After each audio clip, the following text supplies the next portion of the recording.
Cuida de mim, Senhor. Cuida da tua casa.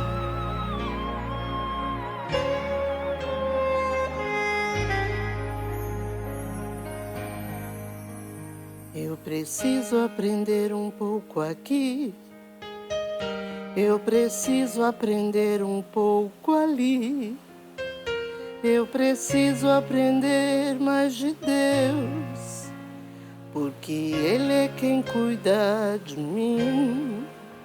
Se uma porta se fecha aqui, outras portas se abrem ali.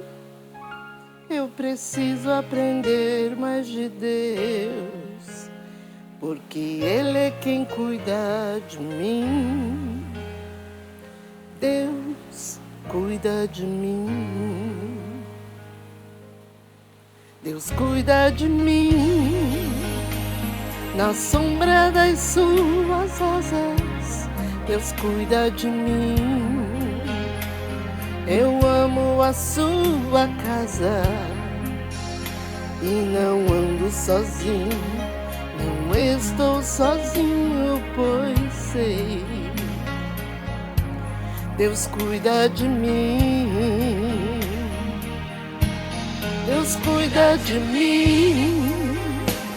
Na sombra das suas asas, Deus cuida de mim.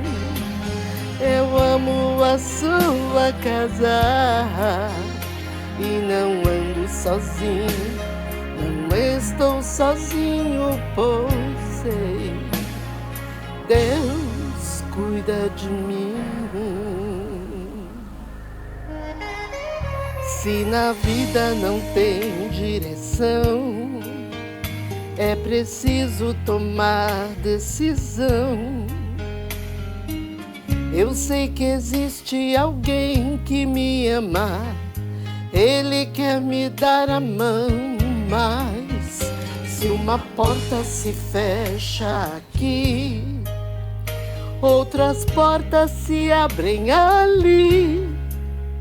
Eu preciso aprender mais de Deus, porque Ele é quem cuida de mim. Deus cuida de mim e de você também. Deus cuida de mim. Na sombra das suas asas, Deus cuida de mim. Eu amo a sua casa e não ando sozinho. Não estou sozinho, pois sei. Deus cuida de mim. Deus cuida de mim. Na sombra das suas asas, Deus cuida de mim. Eu amo a sua casa e não ando sozinho. Não estou sozinho, pois sei. Deus cuida de mim. Ele cuida de mim, Ele cuida de ti. Amém? Creia nisso. Amém. Glória seja dada ao Senhor. Aleluia.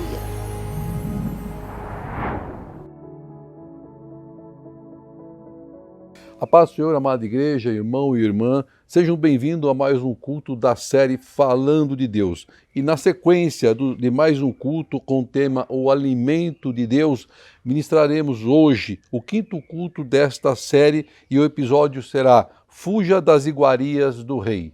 Fuja das Iguarias do Rei. Se você perdeu algum dos cultos dos episódios passados, com esse tema principal, o alimento de Deus, basta você acessar lá no canal do YouTube do Ministério Folha em Branco e você vai poder assistir e meditar sobre cada uma das palavras. Eu tenho certeza que você será ricamente abençoado. Acompanhe esse ministério, dá um link lá no nosso canal, passa um compartilhamento, porque é importante para a obra em nome de Jesus.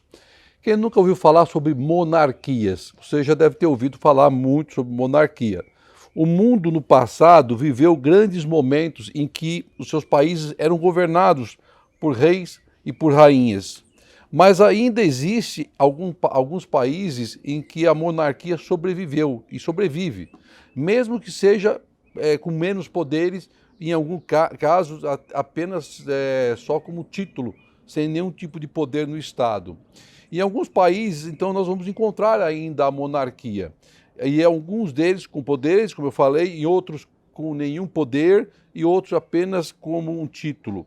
No mundo, nós temos 193 nações ou países, sendo que 23 delas, 23 nações, países, 12%, nós vamos encontrar reis e vamos encontrar rainhas. São eles: Arábia Saudita, Marrocos, Jordânia, Omã, Kuwait, Catar, Bahrein, Brunei, Suazilândia, fica na África, nunca ouvi falar, Tailândia, Butão, Mônaco, Tonga, Bélgica, Espanha, Suécia, Noruega, Holanda, Dinamarca, Lesoto, também na África, Camboja, Malásia e Reino Unido.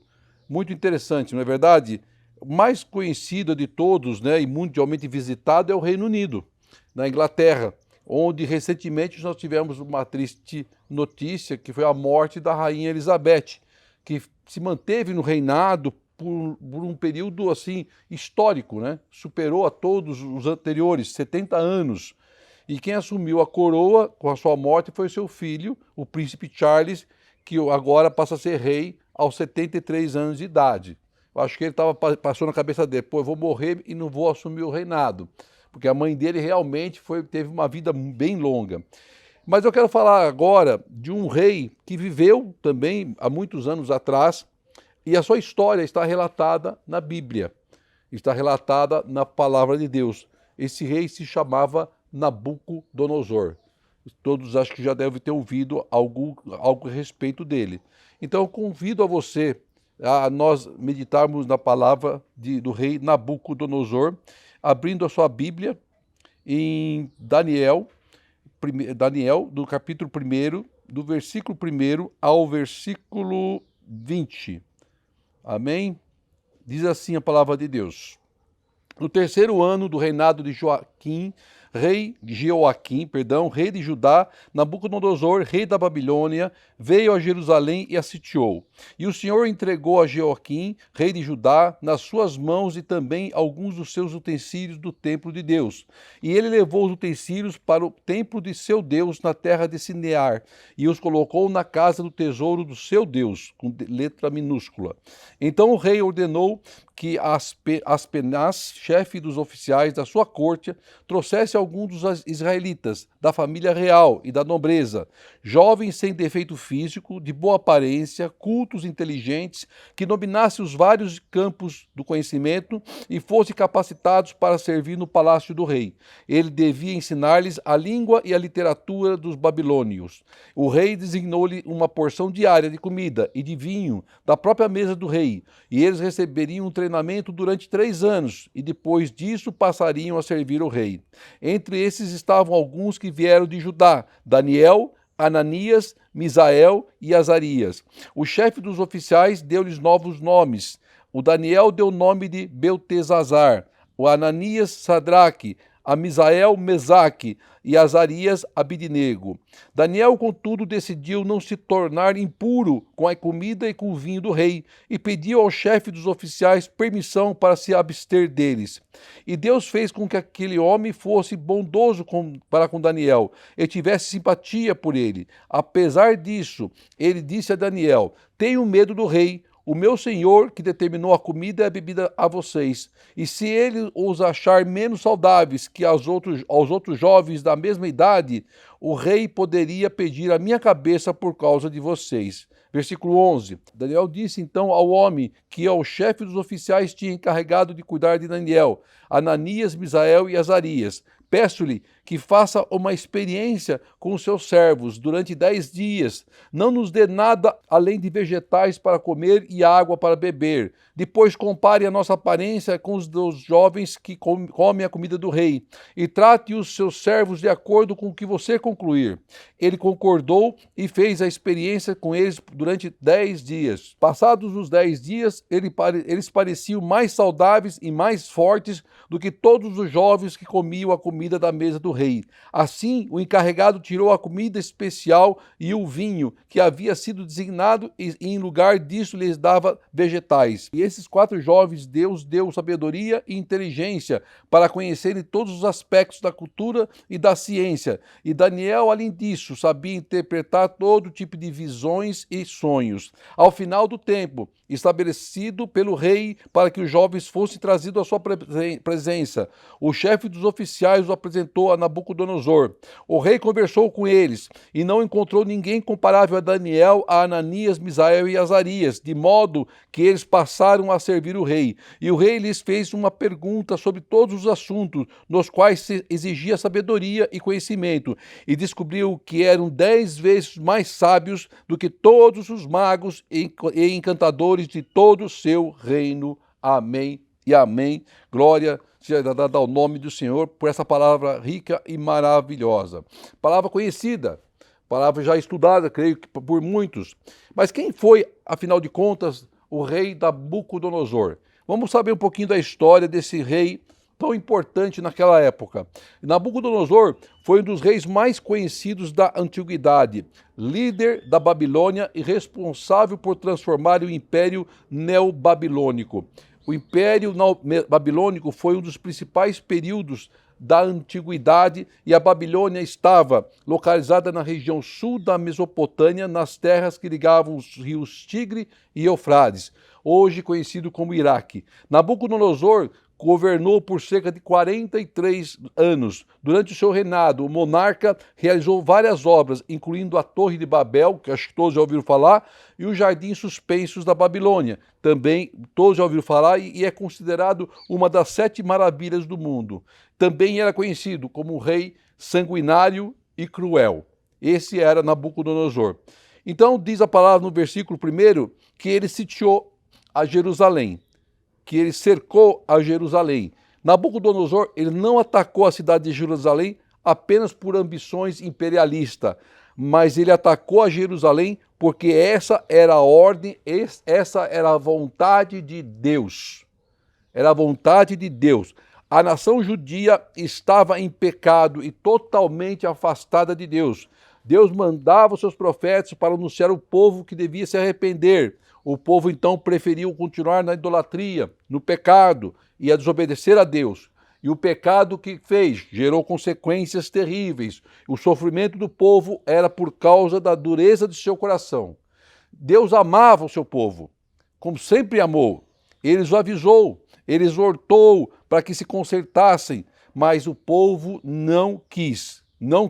E depois da queda de Jerusalém, alguns foram levados para a Babilônia, para serem escravos ou para servirem no palácio do rei. O que aconteceu com Daniel, Sadraque, Mesaque e Abednego, depois que mudaram os nomes. E Nabucodonosor também levou todos os utensílios do templo de Deus, da casa de Deus, em Jerusalém, que foram utilizados para adornar, para serem usados no templo dos falsos deuses da Babilônia. Olha que coisa terrível. Está lá no versículo 2, vai ler lá.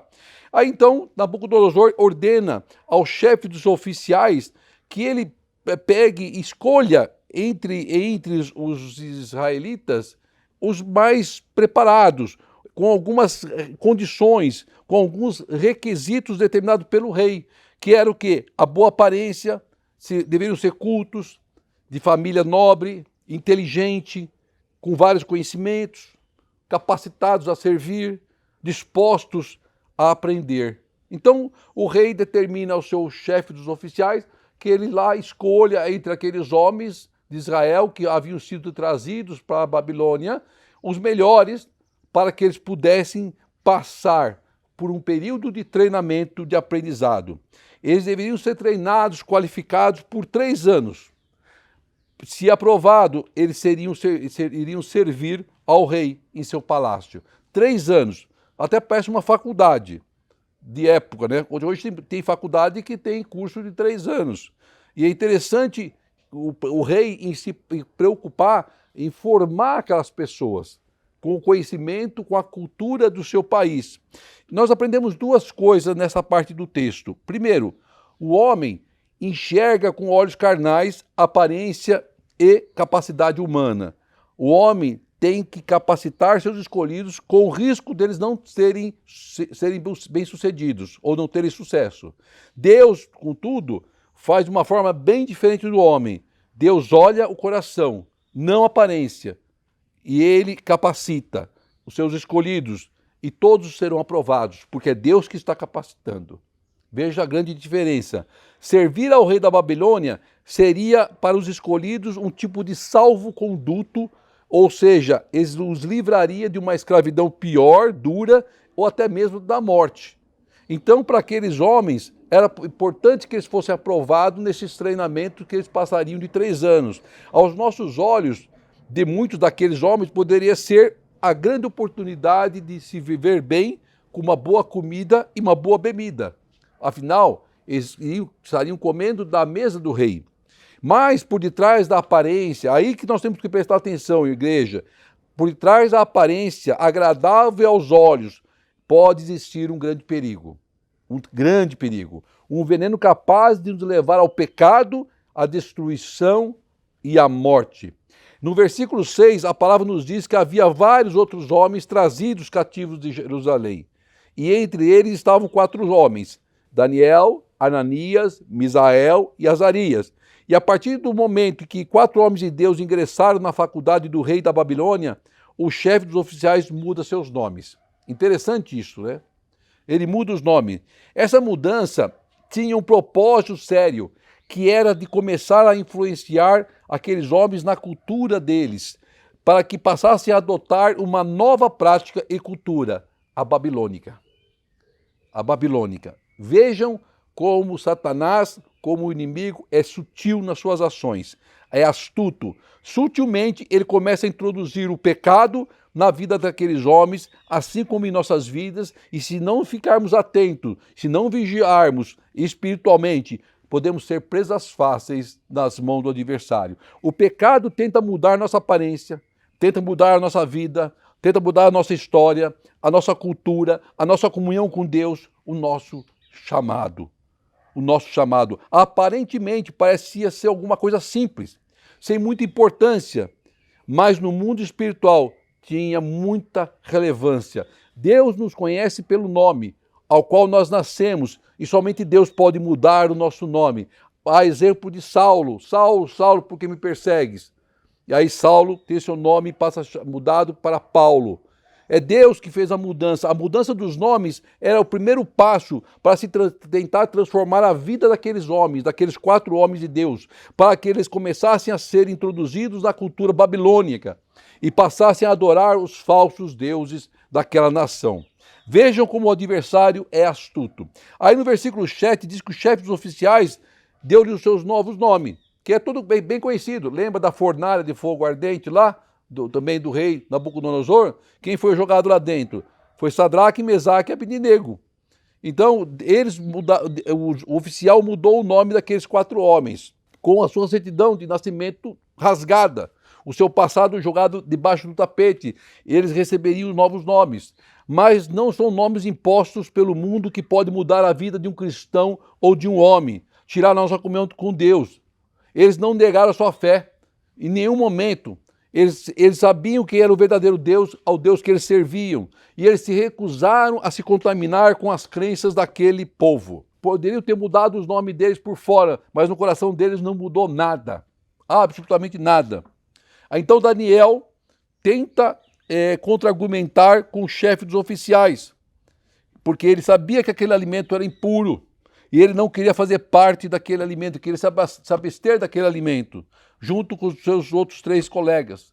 Então Daniel fala com o oficial.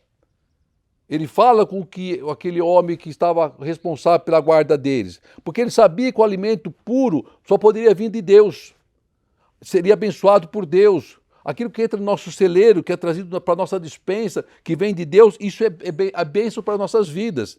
A primeira atitude de Daniel poderia ser considerada como uma loucura ou um grande risco para a sua vida e os demais. Afinal de contas, ele queria desobedecer à vontade de um rei. Ele queria se recusar a comer o alimento servido pelo rei, na mesa do rei.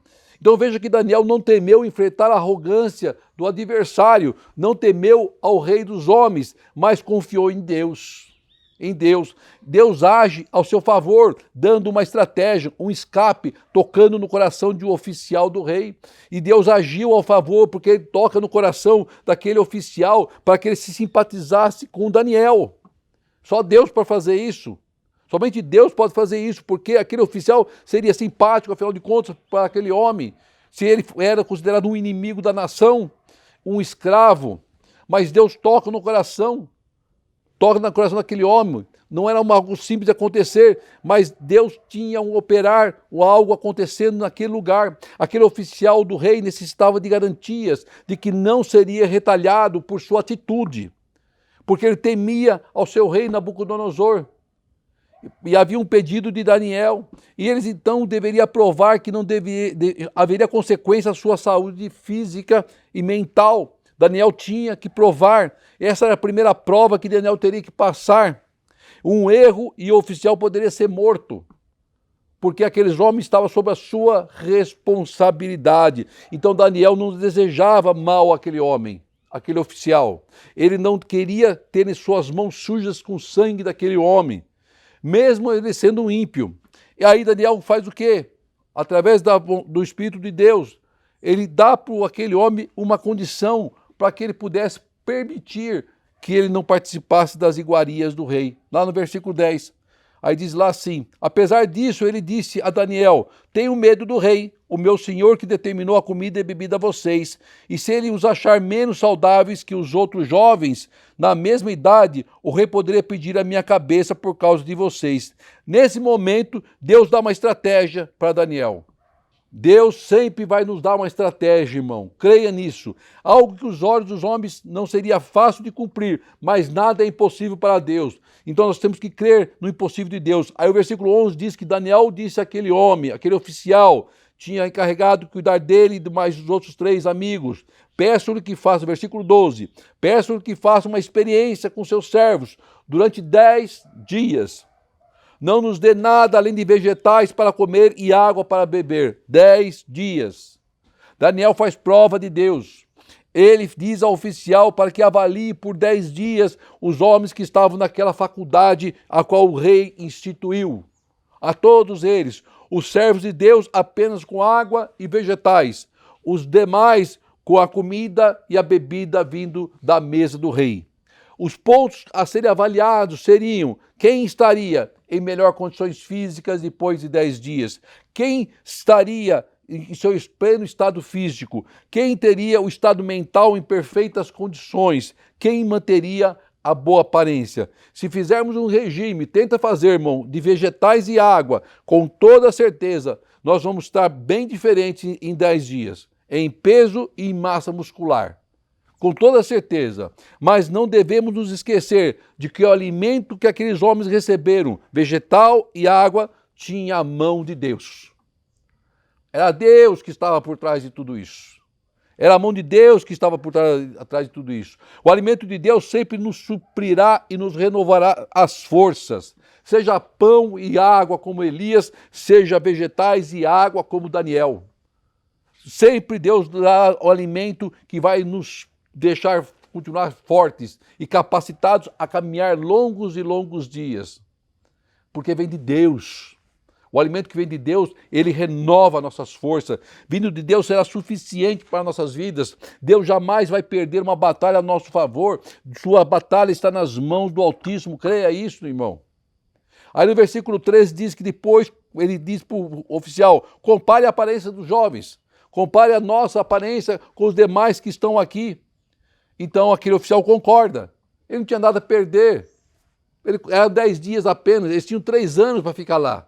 Então 10 dias seria mais que suficiente para ele fazer uma avaliação e comparar. E diz que o oficial concorda com as condições e com a regra do acordo.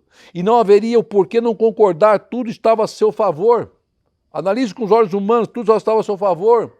Ao final dos 10 dias, então, ficou comprovado que o alimento do rei não era essencial para aqueles homens que serviam o Altíssimo, e que a falta deles em nada afetaria a vida física daqueles homens. Claro que nós sabemos que por trás do que estava acontecendo havia a mão de Deus, irmão. Assim como tudo que acontece na tua vida tem a mão de Deus. Basta você ficar na posição. Tudo vai ter a mão de Deus. Você pode não entender na hora, mas vai entender lá na frente. Tem a mão de Deus. Em tudo que acontece em nossas vidas, temos sim a mão de Deus para nos guiar e nos guardar. Em nome de Jesus. Aí no versículo 15 diz que passados 10 dias, a palavra que diz, eles pareciam mais saudáveis e mais fortes que todos os outros jovens que comiam da mesa do rei. A boa comida, a carne, o vinho, suco, não sei o que tinha lá, mas provavelmente era muita coisa, muita variedade. Eles que se empanturravam com aquelas coisas e não ficaram tão saudáveis e tão fortes quanto aos homens de Deus que comeram apenas vegetais e água. E aí no versículo 16 que o encarregado disse que tirou a comida especial deles e o vinho e passou a servir somente vegetais e água. Vejo que a estratégia dada por Deus impediu que as iguarias do rei, a mesma ofertada a falsos deuses, chegasse na vida daqueles homens. O pecado só sai de nossas vidas se nós resistirmos a ele. Temos que resistir às ciladas do diabo para vencermos as tentações do mundo. Está lá em Mateus 26, 41. Vigiem e orem para que não caiam em tentação. O espírito está pronto, mas a carne é fraca. Eles não sucumbiram às tentações do pecado, das iguarias do rei, se mantiveram fiéis a Deus. Em nenhum momento eles se entregaram àquele alimento que parecia ser encantador aos olhos, e deveria ser mesmo. Mas eles não queriam perder a comunhão com o Altíssimo. Eles estavam numa nação estrangeira, numa nação pecadora, do Império Babilônio, onde adoravam-se outros deuses. Eles não queriam se contaminar. Aí o versículo 17 e 18 diz que esses 4 jovens, Deus deu a eles, olha como Deus é maravilhoso, sabedoria e inteligência, para conhecer todos os aspectos da cultura e da ciência. E Daniel, além disso, sabia interpretar todo tipo de visões e sonho. Olha como Deus é magnífico. Deus dá além daquilo que às vezes nós pedimos a Ele, pela nossa obediência, pela nossa posição na sua presença. Aí o versículo 18, diz assim, ao final do tempo estabelecido pelo rei, os 3 anos, aqueles jovens foram trazidos à presença de Nabucodonosor. E o chefe dos oficiais o apresentou então a Nabucodonosor, aqueles 4 homens. E nós vemos que a primeira etapa deles foi vencida. Eles venceram, mas havia agora uma segunda etapa. A etapa de passar na presença do rei Nabucodonosor. Eles venceram os 3 anos de treinamento, se mantiveram fortes e íntegros, não prejudicaram os chefes dos oficiais do rei, se alimentaram apenas de vegetais e água, suportaram até o último momento, mas agora a prova aconteceria na presença de quem? Do rei, aquele que tinha autoridade sobre a vida e sobre a morte. Agora eles estavam frente a frente com o rei. Eles passariam por uma sabatina, por uma prova oral, com o próprio rei Nabucodonosor. Quando somos colocados frente a frente com aquele que vai nos entrevistar ou vai nos sabatinar, nós ficamos com medo, com frio na barriga, trememos, gaguejamos, até esquecemos o que nós temos que falar. Imagine então aqueles 4 homens frente a frente com o maior rei da época, um rei sanguinário, um rei de uma nação forte, de uma nação poderosa, mas com eles havia um rei maior. Com você há um rei maior, meu irmão, o único Senhor, o único Salvador, o único Deus verdadeiro, Senhor dos exércitos, aquele que nos dará vitória e honra. Eles sabiam disso. Com Jesus em nossas vidas, nós não temos que temer a nada, nós temos certeza da vitória e da honra do Senhor. E Deus nos dará sempre estratégia para vencermos as batalhas, como deu para aqueles 4 homens.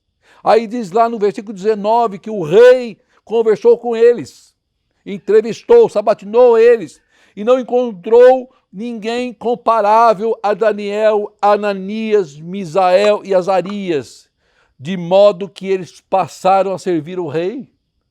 E diz ainda mais que ele perguntou àqueles homens sobre vários assuntos, quais exigiam sabedoria e conhecimento, e descobriu que eles eram 10 vezes, irmão, 10 vezes mais sábios e inteligentes do que todos os encantadores e magos daquele reino. 10 vezes mais. Olha como Deus age, olha como Deus opera. Quando nós decidimos permanecer firmes e fiel ao Senhor, sem contaminarmos com as coisas do mundo, com as iguarias do rei, nós somos revestidos pelo poder do Espírito Santo, que nos enche de conhecimento e sabedoria para nos dar a vitória. Nós temos a certeza que nós receberemos a vitória, porque Deus nos dará a estratégia para alcançarmos o melhor lugar. É assim que Deus opera. Começamos com uma prova inicial que é apenas um alimento, aparentemente um alimento, mas que poderia nos levar à derrota, porque aquele mesmo alimento era oferecido pelos falsos deuses. Pelos falsos deuses. Nós temos que comer o alimento que vindo de Deus, seja ele pão, seja ele vegetal e água, porque o que vem de Deus vem para nos abençoar, não vem para nos contaminar com pecado. O alimento do rei vinha para contaminar, as iguarias do rei vinham para contaminar. E a recompensa pela fidelidade daqueles homens foi a diferença da vida deles quando comparadas de outros homens, na mesma condição, no mesmo treinamento, na mesma faculdade. Deus encheu e capacitou aqueles 4 homens, capacidade física, inteligência, sabedoria, conhecimento, tudo multiplicado por 10 vezes, o que impressionou ao rei Nabucodonosor. E o que Deus fará em sua vida, meu irmão, vai impressionar a você, vai impressionar a sua casa, vai impressionar no seu trabalho, vai impressionar a sua vida. Apenas creia, apenas creia. Tudo que Deus faz é perfeito e vem em abundância, 10 vezes mais do que nós pedimos a Ele, em nome de Jesus. Por isso, viva intensamente o amor de Cristo e seja feliz em nome de Jesus. Oremos ao Pai. Querido amado Deus, agradecemos, Senhor, por essa palavra abençoada, Pai querido, a qual nos traz um alimento para o espírito, Pai, para o corpo, Pai querido, porque tudo que manda dos céus para nossas vidas vem para nos alimentar, vem para nos fortalecer, Pai. E seja com cada um que está ouvindo, que está participando deste culto, Senhor. Seja hoje, seja em dias mais à frente. Abençoa, Pai. Entra com a providência, Pai. Entra com a resposta em nome de Jesus, Pai. Que sejamos sempre presentes na sua vontade, Pai querido.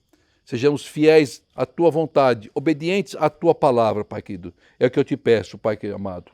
Que o grande amor de Deus, a graça de nosso Senhor Jesus e as doces consolações do Espírito Santo do Senhor estejam com todos, hoje e sempre. Amém e amém. Glória seja dada a ti, Senhor. Cuida de mim, na sombra das suas asas, Deus cuida de mim.